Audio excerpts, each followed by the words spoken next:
ప్రైజ్‌లా దేవుడు తన ప్రజలను ప్రతి ఒక్కరిని ప్రత్యేకమైన రీతిలో ఒక్కొక్కరిని ఒక్కో రీతిగా వాడుకుంటూ ఉంటాడు. మోషే, అహరోను, మిర్యాము ఈ ముగ్గురు కూడా ఒకే కుటుంబానికి చెందిన వారైనప్పటికీ ఇశ్రాయేలు ప్రజలను నడిపించడానికి ఈ ముగ్గురిని దేవుడు వేర్వేరు పరిచర్యల కోసం పిలిచాడు. మోషే ఇశ్రాయేలును గొప్ప నాయకుడిగా ముందుండి నడిపించేందుకు పిలిచాడు. అహరోనును యాజక పదవి కోసం, యాజక ధర్మం పాటించటం కోసం ప్రత్యేకంగా ఏర్పరిచి యాజకుడిగా అహరోన్ని దేవుడు నియమించాడు. మిర్యాము ఒక ప్రవక్తురాలిగా మిర్యామును దేవుని మహిమను స్తోత్రించే నాయకురాలిగా దేవుడు నిలిపాడు.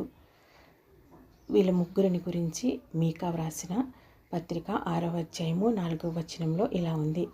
ఐగుప్తు దేశంలో నుండి నేను మిమ్మను రప్పించితిని, దాసగృహంలో నుండి మిమ్మను విమోచించితిని, మిమ్మను నడిపించుటకై మోషే, అహరోను, మిర్యాములను పంపించితిని అని దేవుడు ఈ వచనంలో తెలియజేస్తున్నాడు. వీరిని గురించి ఇశ్రాయేలీలు దేవునికి ప్రతిష్ఠిత ప్రజలు. వీరు దేవుని సంఘము. వీరి మధ్య పరిచర్యను చేయటానికి, వీరిని నడిపించటానికి ఒకే కుటుంబానికి చెందిన ముగ్గురిని దేవుడు వాడుకున్నాడు. వీరు చేసే పరిచర్యలు వేరువేరే అయినప్పటికీ ఈ ముగ్గురు దేవునిలో ఏకముగా ఉన్నారు. గలతీలకు వ్రాసిన పత్రిక 3వ అధ్యాయము 28వ వచనము. ఇందులో యూదుడని గ్రీసు దేశస్థుడని లేదు, దాసుడని స్వతంత్రుడని లేదు, పురుషుడని స్త్రీ అని లేదు, యేసుక్రీస్తు నందు మీరందరూ ఏకముగా ఉన్నారు. ఈ రోజుల్లో కూడా దేవుని మందిరాలలో, దేవుని సంఘాలలో ఇటువంటి సహోదర భావము స్త్రీ పురుషుల మధ్య ఉండాలి. భక్తి సింగారి సహవాసంలో అన్న, అక్క, సిస్టర్, బ్రదర్ ఈ 2 పిలుపులు మాత్రమే వినబడతాయి. అంకుల్ వయసులో ఉన్న సేవకులను, విశ్వాసులను వారిని కూడా అన్న, అక్క అని పిలిచే అలవాటును నేను ఆ సహవాసంలో ఉన్నప్పుడు నేర్చుకున్నాను. దేవుని జనుల మధ్య సంఘాలలో అన్న, అక్క అనే సంబోధనలు ఒక పవిత్రమైన భావాన్ని, ఆత్మీయ అనుబంధాన్ని కలిగిస్తాయి.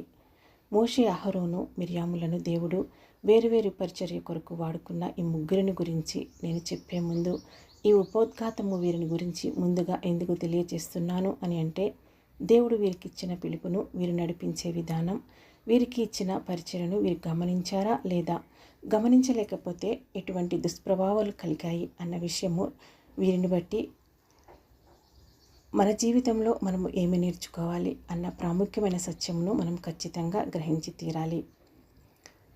నేను ప్రతి ఇయర్ నా మినిస్ట్రీ గురించి ప్రత్యేకంగా వాగ్దానం అనేది ఏమీ తీసుకోను.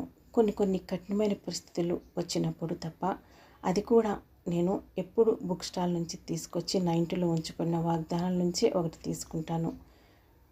అవి ఎప్పుడు ప్రార్థించి ఉంచుతాను, ఎందుకంటే ఎవరైనా అడుగుతూ ఉంటారు అని.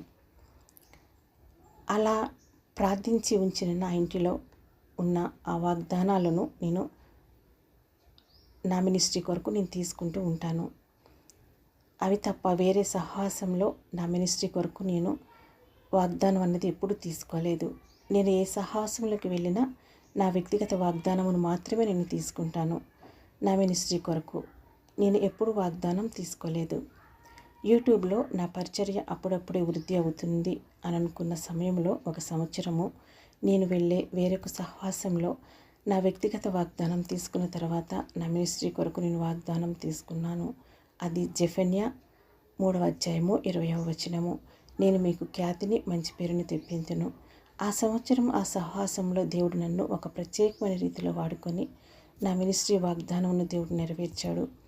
నా మినిస్ట్రీ ద్వారా నేను అక్కడ ఆ సహవాసంలో వాడబడ్డాను. కానీ దేవుడు నాకు బాధ్యతగా వ్యక్తిగతంగా ఇచ్చిన నా యూట్యూబ్ పరిచర్యలో నేను వృద్ధి చెందలేదు.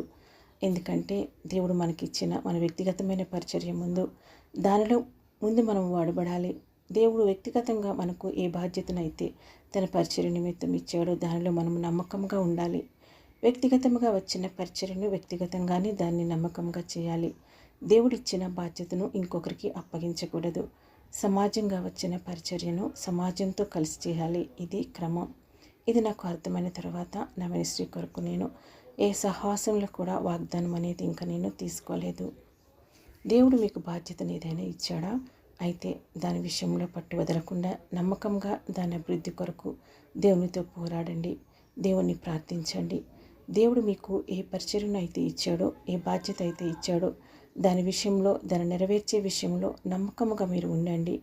దేవుడు మీకు ఇచ్చిన దానిని ఇంకొకరికి ఇస్తే దాని విషయంలో దేవునికి చెప్పవలసినది మీరే అన్న విషయం మాత్రము మర్చిపోకండి.